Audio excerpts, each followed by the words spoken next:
Hey, what's up? This is Václav here. So in this video, I'm gonna be talking about two exciting new features in the upcoming March release of Home Assistant. I usually don't make those videos. There's plenty of other people who make new features videos. But I have decided to do this one because those two features are really exciting. They're about improving user experience, and I think they are well worth it. I like to draw your attention to them. So I have the March beta version installed on my computer, so let's get started. So as I said, both of those features are about user experience. Now, Home Assistant already made a video about it. The video is called What About Grace? So it's not a secret. I'm not going to reveal anything that you might not know about, but I'm going to play with it and show you how it works and explain a couple of things about it and my thoughts. So this is this one, and I'm going to talk about a few more other features. Why it's called Grace? Well, if you know, in Home Assistant, the current dashboard, it used to be called Lovelace. When Home Assistant does something about user experience, they like to dedicate it to a woman that contributed to the computer science. So the first was the Ada Lovelace, which actually proposed first mechanical general purpose computer, believe it or not, in the beginning of 19th century. So this was Lovelace. And now we're coming up with Grace Hopper, who in the beginning of the 20th century actually came up with the theory of machine-independent programming languages. So this is why we're talking about Grace. So that was theory. Now, how does it look like and why are we doing it? If I would open the standard default dashboard, let's just open it. The dashboard is based on a layout that is called Masonry Layout. The way the Masonry Layout works is it puts cards in columns, and when it wants to determine in which column to put the card, it'll put it always in the column which is the shortest. So if you look at my screen here in the default layout, currently on the screen it fits 4 columns. So the beginning is easy. It'll just put the first 4 cards one next to the other, 1, 2, 3, 4. And then the 5th card, it'll put it in the shortest column, which in this case is the 4th one. So the 5th card goes in the last 4th column. And then the 6th one, it'll go into the 2nd column. So clearly, the Masonry Layout is designed with the simple goal of most optimal use of the screen estate, which is its purpose. This is how it works. And that's great. The problem with that is often when we would like to organize cards on the screen, the cards somehow have some logical relationship between themselves. You would like to put one card under some other cards or next to some other cards because there is some logical order. And in this case, it's very difficult because the only factor to do that is its size. And it's becoming even more complicated when you would have different screen sizes. So now I have switched to developer tools. Don't really worry about it. The reason I did that is it allows me to test the responsive layout. So I can change the size of the screen. Now I have 3 columns, and as you can see, the order of the columns has changed. If I switch it to 2, it's now completely different. The first card is obviously always the same. The second cards come here, but the 3rd one comes under it, and if I would scroll down, it's completely random order now. It's very difficult when you want to look for a card, you wouldn't know where to get it, where to expect it. They don't always go in the same order because they are placed based on their size. There have been several attempts in Home Assistant to allow drag and drop functionality to allow you to organize cards. There have been some custom components. I'm actually using one of those. If I edit in here, you will see that I have something called a layout card that allows me to use, in this case, vertical layout. But there's also something called grid layout, which is the most powerful one. But if you want to use that, there's 2 issues with this. First issue is it's a custom component, so it can break at any time. and it's kind of difficult to install. You have to install it, you have to configure it. But also, it's not for everyone. It's using parts of cascading style sheets, especially the grid one, that you can configure breakpoints and you can configure different layouts. It's great, but it's maybe for 90% of people, it's not applicable. The other thing is it doesn't really allow to use drag and drop. So if you want to configure it, you have to really go into YAML and use cascading style sheets to configure it, which is not really a user experience that we're aiming for. So then this was this dilemma. The Nabukasa wanted to come up with a more user-friendly way to edit the dashboard, but the Masonry layout was always getting in the way. So at the end, they actually figured that either they have to give up on the idea of drag and drop or organizing the dashboard because the Masonry layout is so powerful, or they have to give up on the Masonry layout. And so they have decided on the later, on the second one. So they created a new layout type called sections. And this one actually doesn't use the Masonry layout. The person who did that is actually the same person who came up with the mushroom card that you see I'm using on my dashboard. So you will see his signature in there. The look and feel is very similar. So how to use that? Let me go into my dashboards and create a new dashboard. And here it's asking me, do you want to create the default one, which is the one you saw? No, I like to create a new dashboard from scratch. I'm going to call it Grace and create. So here we have it. If I open it, you'll see a blank screen. Nothing so excited so far. But if we would like to switch to this new section layout, I'm going to just hit this pencil here, view type, and here in the selection, and you will see only 4 of those options in here. Masonry, sidebar, one panel, and the new one, sections. You won't see those layout card ones. So we will switch to the sections. Now, it says experimental, and it says it for a reason, and I like to have a word of caution here. I wouldn't recommend switching your primary dashboard to that as of yet, because it's what it says, it's experimental. It's a first release of this one. Home Assistant or Nabukasa wanted to bring it to you to play with that, to get your feedback, because it's going to be changing. It's going to be evolving. This is just the start. It's got lots of potential, and I'm going to be talking about some of the upcoming features as well. And also to find some potential bugs. So this is experimental. So let's switch to it. And if I hit save, everything is going to change. I have now this user interface, which is very interactive. I have this one section in here called unnamed section. So I'm going to call it S1. And then I have this button to add another section. So I'm going to hit here this plus, and I'm going to add here I can add cards. So this is same experience like we have right now. And I can add them by entity. So what I'm going to do now is I'm going to add some climate entities. This is probably not how I would organize my dashboard. I would do it typically by a room, but just not to waste much time here, I'm going to just using it by all the thermostats in here, all the climate controls. And I can pick a different card, or I will add it to the dashboard. So I've done it. And in here, I can actually already use the drag and drop and organize it in here. I can create a new section. I'm going to call it S2. In here, I will add some lights. I'm going to add this one. And I'm going to add 3 of those. Now, the drag and drop doesn't only work within the card. So I'm going to take maybe this one, put it in front.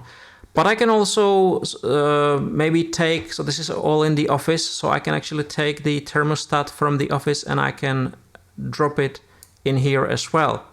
So this is already cool. The drag and drop works between those, and I can reorder even those cards. So everything is very intuitive. and I can edit this one, and I can add some more features. I'm gonna add brightness and color temperature because this light actually supports that. And even for this one, I can add maybe target temperature in here. So I can add it in here, put it on top, and I think you get the idea. Let me add some more. So I'm gonna add S3, section 3, and I'm gonna add here, let's say, some covers. And I'm gonna do one more. I'm gonna do alarm,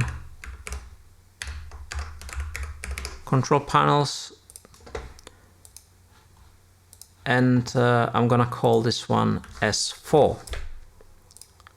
So now they're in this order. If I would add a next card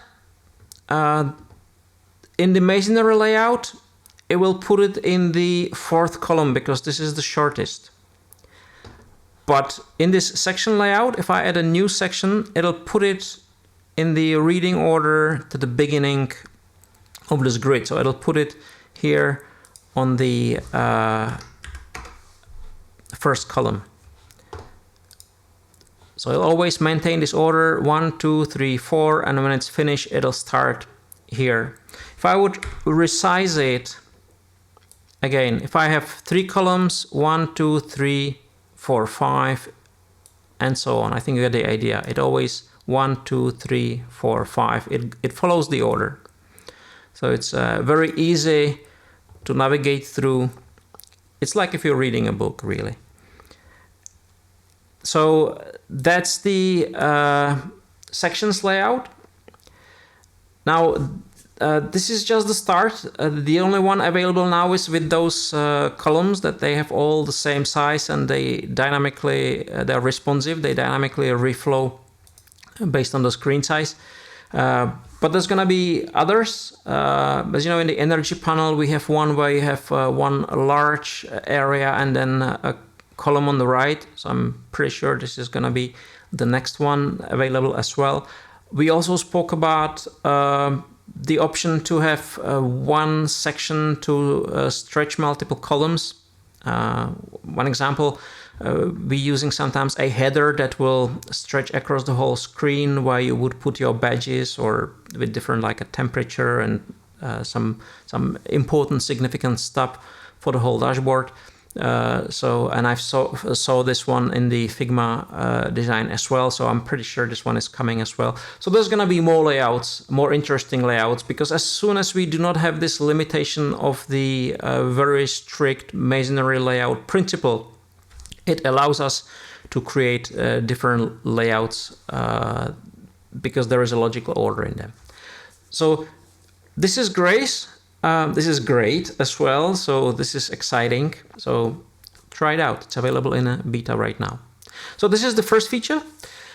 The second feature is related to the scripts.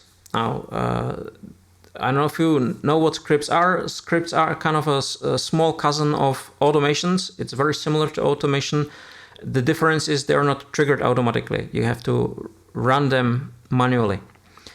In the past, they haven't been used much, and I personally didn't have much scripts because there was not much purpose for it. There were few changes in the past added to the scripts that made them more useful. The first one was allowing blueprints for the script, so people can create blueprints and reuse them or share scripts for between people. So this was the first great addition. Then they added visual editor for scripts, but in the first iteration, the visual editor didn't include the fields. I will explain fields in a second.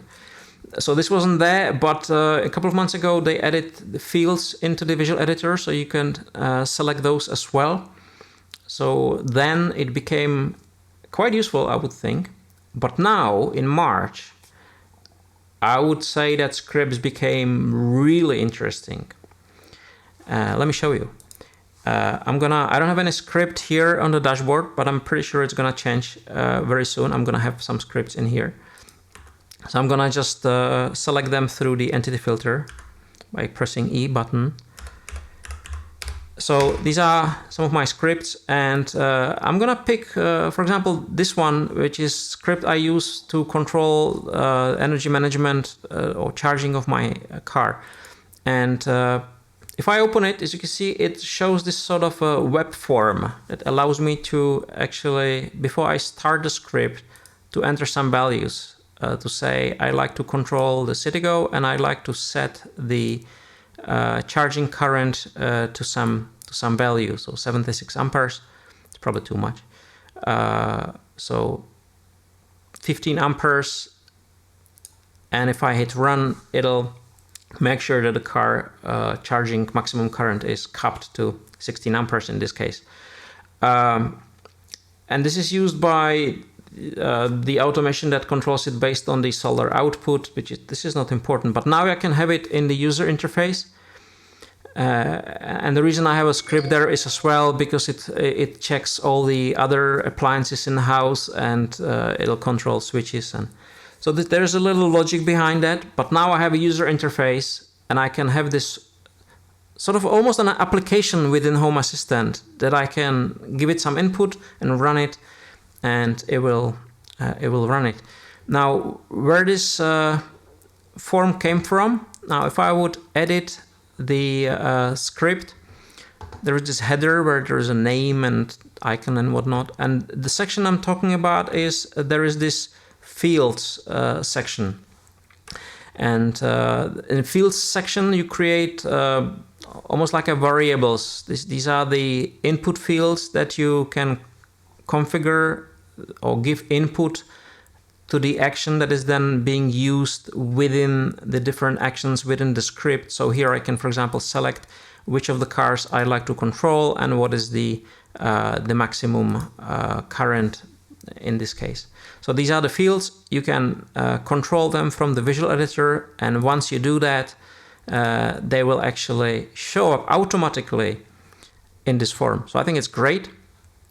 Let me show you one more. I have a script that I use across all of my automations for standard notifications. This one is probably not usable as is from the user interface because it's probably too crowded, too busy. I'll probably create a much simpler version that will only have a field for the message and perhaps field to select which of the media players I would like to broadcast this to, or maybe even not that. So it'll allow me to say dinner is ready, and I will select that I'd like to put it in the bedroom and hit run, and it'll just play in the bedroom. Dinner is ready. So this is great. You could do that now. In my case, I have some more controls here. I could also create permanent notifications. I can send it to mobile phones. I could create a lock entry, and I can call it as an emergency as well. So this is probably a little too complicated. It's great for use within the automations, but for the form, it's probably too much. It might be actually quite a good idea to be able to say some fields are hidden and some of them are visible in the form, but maybe it's too much. Anyhow, so this is the second exciting feature in the upcoming March release, and there's going to be much more. There is, for example, in the energy panel, there is now the option to export the data in a CSV form. They also added the option to show the energy use for the individual devices, so you could see the charge that apparently today's Sunday, so we've been doing some laundry. So this is, so you could see your consumption by device, by hour. I'm also adding some exciting new things, maybe for people outside of the English-speaking community. I have been spending few days adding some intents in the Czech language into the voice assistant because I'm preparing I actually got finally delivered this ESP32 S3 box, two of those. So I'm going to be showing you how to configure it, It now has this internal wake word, and I'm gonna be trying to interact with it in Czech. And as I was doing it, I have figured that there are quite a few limitations. In English, everything is easy, but in other languages, there are some limitations. So I've been doing quite a few changes to the Czech intentions. They're going to be included in the new release. They have been already merged. So I'm really looking forward to play with that. There's going to be a video for this. But not only Czech. Actually, I'm planning to make a video about my experience, my journey in contributing the intents in Czech Republic, the voice assistant, Czech localization to the GitHub Home Assistant. I'd like to show you how it's done, some of my experiences, because it's not programming, everyone can do it, but there are some things that I had to learn. So I'm going to share this experience with you, and hopefully it will help to improve the voice assistant localization in other languages as well, not only Czech. So I'll probably make this video in English as well. So that's coming up next, and looking forward to see you there. And until then, bye.